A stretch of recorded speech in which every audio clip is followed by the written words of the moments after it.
इतने सारे जन्म मेरे इससे ही निकल गए, इसके बाद में मेरा या अब जन्म मिला है हिमालय राज के घर में, मैं पार्वती बनकर जन्मी।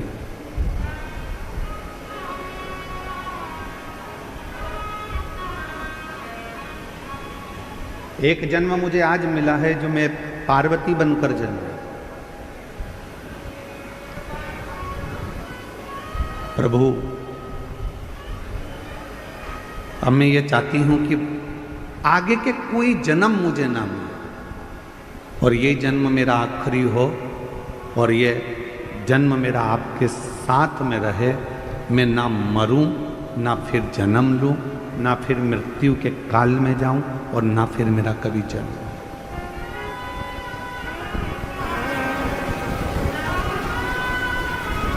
जन्म और मरण के प्रपंच से मैं छूट जाऊं। इसके बाद मेरा कोई दूसरा जन्म नहीं होना चाहिए। इसके बाद ये मेरा जो जन्म है बस ये आखिरी है।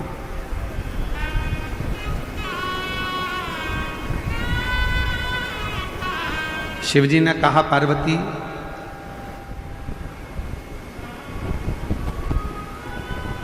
संसार में रहने वाला चाहे मनुष्य हो, देवलोक में रहने वाला चाहे देवता हो, गंधर्व लोक में रहने वाला चाहे गंधर्व हो, अप्सरा लोक में रहने वाली चाहे अप्सरा हो, नागलोक में रहने वाली चाहे नाग हो, सर्प हो,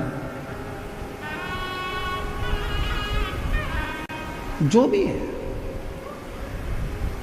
यदि वो एक बार मेरा भजन कर लेते हैं और मेरा यदि उन्होंने स्मरण कर लिया, उनके मुख से नमः शिवाय, ओम नमः शिवाय निकल गया, उनके मुख से श्री शिवाय नमस्तुभ्यम निकल गया, यदि उन्होंने एक लोटा जल मुझे समर्पित कर दिया, तो शिवजी कहते हैं, पार्वती तुम क्या, देवता हो, गंधर्व हो, अप्सरा हो, सर्प हो, कोई भी हो, चाहे वो मनुष्य हो, शिवजी कहते हैं फिर उनका दूसरा जन्म नहीं होता, वो मेरे हो जाते हैं और सारे जन्म और मरण के प्रपंच से छूट जाते हैं।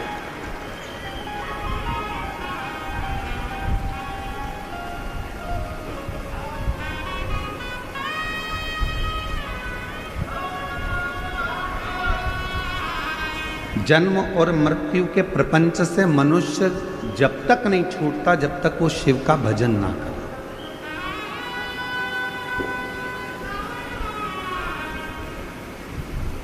कल हमने कथा में कहा था, विट्ठल विट्ठल भजोगे चले आएंगे त्रिपुरारी। विट्ठल नाम की गर्जना से शिव प्रसन्न हो जाते हैं और शिव नाम की गर्जना से विट्ठल प्रसन्न हो जाते हैं।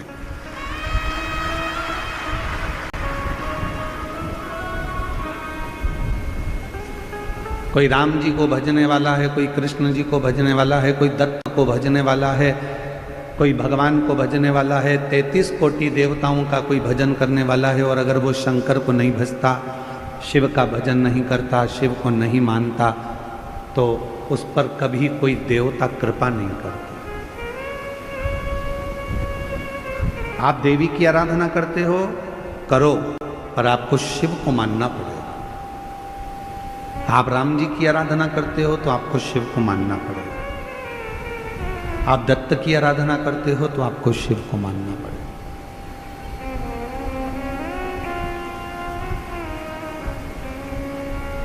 अकाल मृत्यु वो मरे जो काम करे चंडाल का, काल उसका क्या बिगाड़े जो भक्त हो महा। शिव की आराधना के बिना संसार से मुक्ति सहज नहीं।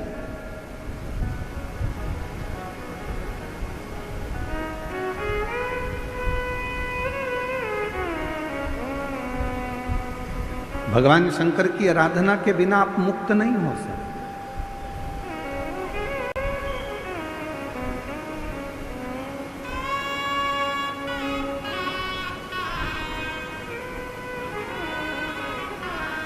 एक कथा आती है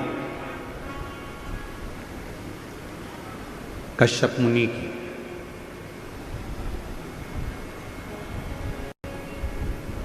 असुरों ने, राक्षसों ने पूरे देवताओं के लोक को अपना बना लिया।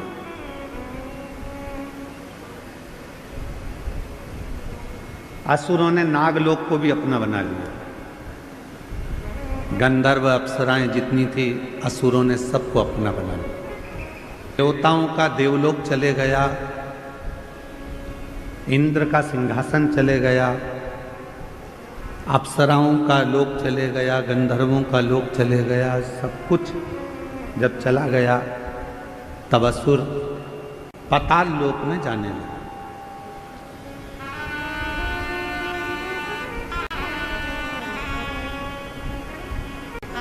जितना नागलोक था उस पर भी असुरों ने अपना कब्जा कर लिया, अपना पद जमाया।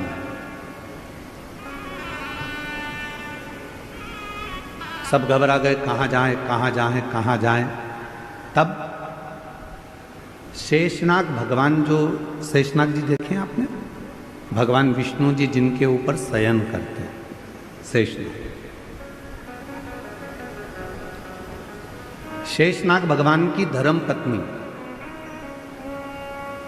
कल आपको बताया था, वासुकी नाग की धर्म पत्नी सतशीर्षा। क्या नाम बताया था? जम के बोलो जरा। सतशीर्षा। जब गर्भाशय में या रजो धर्म के समय पर कोई तकलीफ होती है तब सतशीर्षा माता का स्मरण किया जाता है। सतशीर्षा ये वासुकी नाग की धर्म पत्नी। शिव जी के गले में जो नाग पड़ा होता है, सर्प रहता है, उनकी धर्म पत्नी का नाम है शतशीर्ष। अब दूसरा प्रसंग आया है जब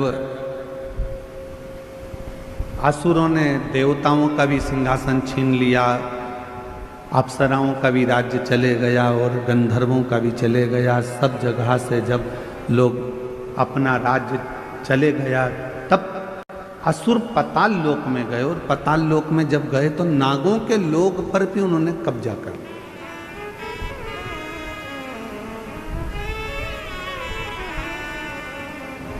सूचना मिली शेषनाग जी की धर्मपत्नी को। शेषनाग जी की धर्मपत्नी का नाम था नागलक्ष्मी। बोलो क्या नाम है? नागलक्ष्मी। अब कोई आपसे पूछे तो आप उत्तर दे सकते हो कि वासुकी नाग की धर्मपत्नी का नाम है सतशीर्षा और शेषनाग की धर्मपत्नी का नाम है नागलक्ष्मी।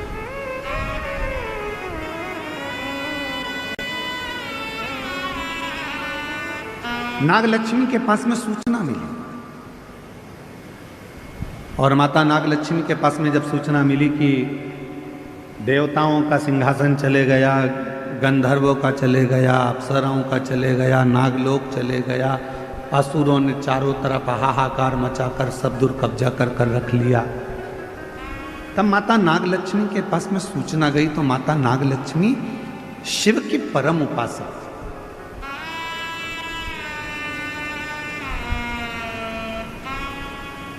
क्योंकि शेषनाग जी का विवाह भी भगवान शंकर की ही करुणा से नागलक्ष्मी के साथ हुआ था।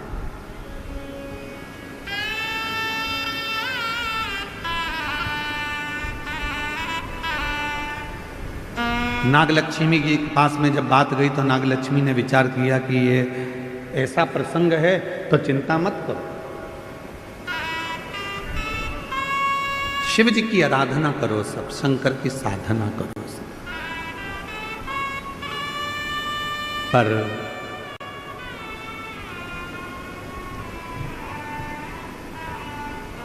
देवता बैठ गए साधना करने के लिए, गंधर्व बैठ गए साधना करने के लिए, अप्सराएं बैठ गई साधना करने के लिए, नाग बैठ गए साधना करने के लिए।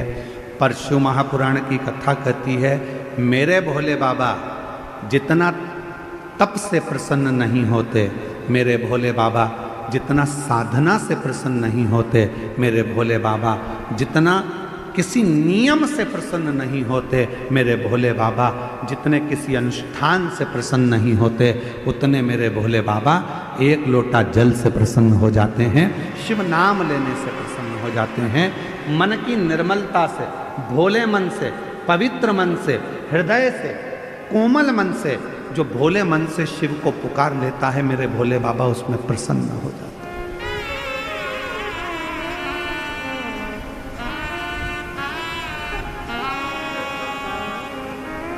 उसमें शिव की प्रसन्नता हो जाती है।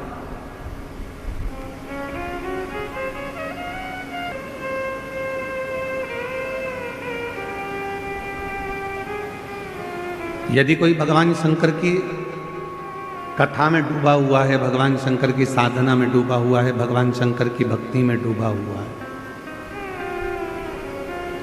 आप उसमें अर्चन दे रहे हो तो आपको तकलीफ थोड़ी भोगना पड़ सकती है। पर यदि शिव भक्ति में अगर कोई डूबा हुआ है और उसको थोड़ा सा सहयोग दे रहे हो तो आपकी जिंदगी संवर सकती है, आपका जीवन कर्तार्थ हो सकता है। शिव महापुराण का एक नियम है, आप लोगों को पहले भी बताया कि अगर कोई कथा सुन रहा है, आप सब जितने लोग ये आगे बैठे हैं ना, हम जानते हैं कि तुम सब और जितने इन पंडालों में बैठे हैं, कई तो पूरी रात से इंतजार कर रहे होंगे और कई 2 बजे रात को नहाकर स्नान कर 3 बजे 4 बजे घर से निकले होंगे, तब जाकर ये कथा के पंडाल में आगे जाके बैठे।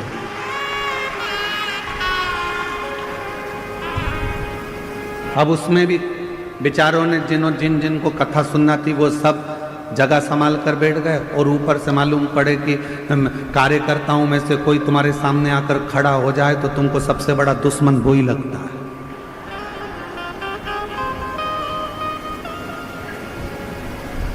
ढाई घंटे की कथा है और उसमें भी तुम मेरे सामने आकर खड़े हो गए, मैं तुम्हारे पांव पड़ती हूं, तुम हट जाओ या बैठ जाओ। तो अच्छा, अभी हमारे डॉक्टर सुजय विखे पाटिल जी कह रहे थे माइक पे, इशारे में कह रहे थे, देखो उनकी समझ देखिएगा। मैं डॉक्टर सुजय विखे पाटिल जी को इसके लिए मैं बहुत बहुत धन्यवाद दूं। उनकी समझ देखिएगा कि उन्होंने माइक पे बीच में बहुत लोग खड़े थे, साइड में खड़े थे, तो सबको इशारा कर कर कहा नीचे बैठ जा, नीचे बैठ जा, नीचे बैठ जा।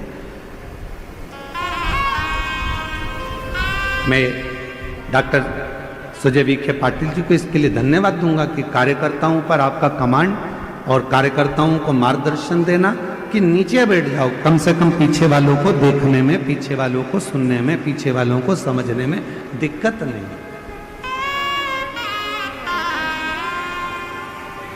एक सही नेतृत्व करने वाले के जीवन में ये चीजें अगर रहती है तो वो निश्चित है शिव की कृपा से बहुत उच्च पद पर जाकर विराजमान हो। ये छोटे छोटे मार्गदर्शन, छोटे छोटे। क्यों खड़े हो? पीछे वालों को तकलीफ हो रही होगी तुम्हारे खड़े रहने से, बैठ जाओ। 2 घंटे की कथा है, खड़े रहना है तो तुम्हारी दुकान पर जाके खड़े हो जाना, थोड़ी देर बैठ जाओ। यहां तो कितना सुंदर कहा है, 3 जगह पर बैठने से कुछ ना कुछ लेकर ही जाते हो। पहला है अपने माँ बाप के पास बैठोगे, कुछ नहीं तो आशीर्वाद लेकर ही जाओगे। दूसरे नंबर पर परमात्मा के पास में या शिव की कथा में अगर कहीं बैठ गए तो कुछ ना कुछ लेकर ही जाओगे। और तीसरा, सतगुरु की शरणागति में गुरु के चरणों में जाकर बैठ गए तो कुछ नहीं तो ज्ञान या आशीर्वाद तो लेकर जाओगे ही, कुछ तो प्राप्त हो, कुछ तो मिले। और बाबा मैंने तेरे ही भरोसे, बाबा तेरे ही भरोसे, हवा विच उड़ती जावांगी, बाबा डोर तो छड़ना में कटकी जावांगी। भोले मैं तेरी पतंग, शंभू मैं तेरी पतंग, हवा बिच उड़ती जावांगी, बाबा डोर तो छड़ना में कटती जावांगी। शिव कथा कर रही शेषनाग भगवान की धर्म पत्नी नाग लक्ष्मी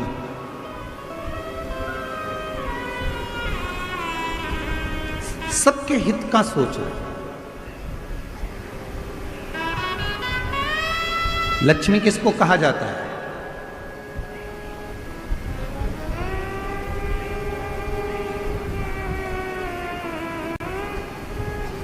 जम के बोली लक्ष्मी किसको? उत्तर दो जल्दी जल्दी। लक्ष्मी किनको कहा जाता है? भगवान नारायण जी की धर्मपत्नी को। लक्ष्मी किनको कहा जाता है? जो समुद्र मंथन में से निकली 14 रत्न में से एक रत्न को। लक्ष्मी किसको कहा जाता है? जो तुम्हारी जेब में पैसा बनकर रखी है उसको। लक्ष्मी किसको कहा जाता है? जो तुम्हारी प्रॉपर्टी है, तुम्हारी दौलत है, तुम्हारी संपदा है उसको। लक्ष्मी किसको कहा जाता है? जो तुम्हारी फैक्ट्री है, तुम्हारा धन है, तुम्हारी गाड़ी है, तुम्हारा बंगला है उसको।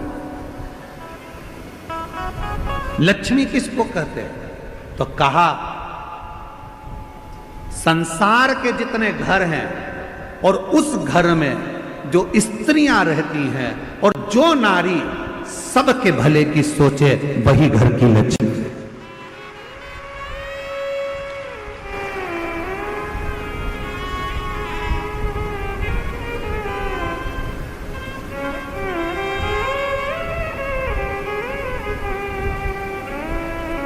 जो नारी सबके भले की सोचे, सबके हित की सोचे, वो लक्ष्मी।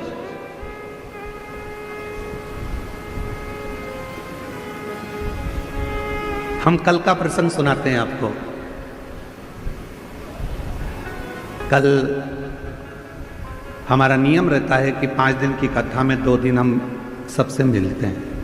तो शाम के समय हम पाटिल जी के पुराने वाले घर पर जहां हम रुके हुए हैं, उस भवन में हम रुके हुए हैं।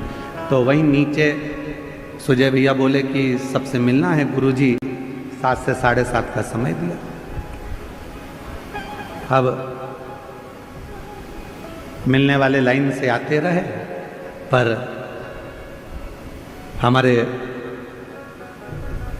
माननीय बीके पाटिल जी की धर्मपत्नी श्रीमती शालिनी ताई वो उधर से गांव की जो महिलाएं होती हैं उनको जाओ जाओ प्रणाम कर लो। फिर उधर से कोई भाई थे, उनकी आंखें नहीं थी तो उनको लेके आ गई, जाओ प्रणाम कर लो। फिर उधर से कोई काम करने वाला भाई था, उसको लेके आ गए, उनको प्रणाम करवाया। तो जितने कार्यकर्ता खड़े थे उन्होंने कहा ताई पहले इनको करा देते हैं। तो ताई बोली नहीं नहीं, इनका बाद में करा लेना, पहले ये बेचारे बहुत देर से खड़े हैं, इनके लिए सोचो, इनको कराओ। लक्ष्मी किसको कहते हैं? तुम्हारी जेब में पैसा भरा है उसको लक्ष्मी नहीं कहा जाएगा।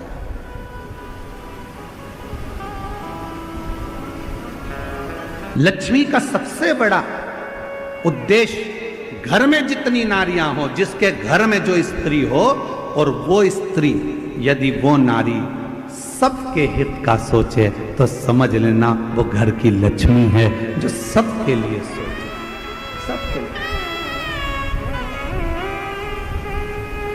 क्यों तुम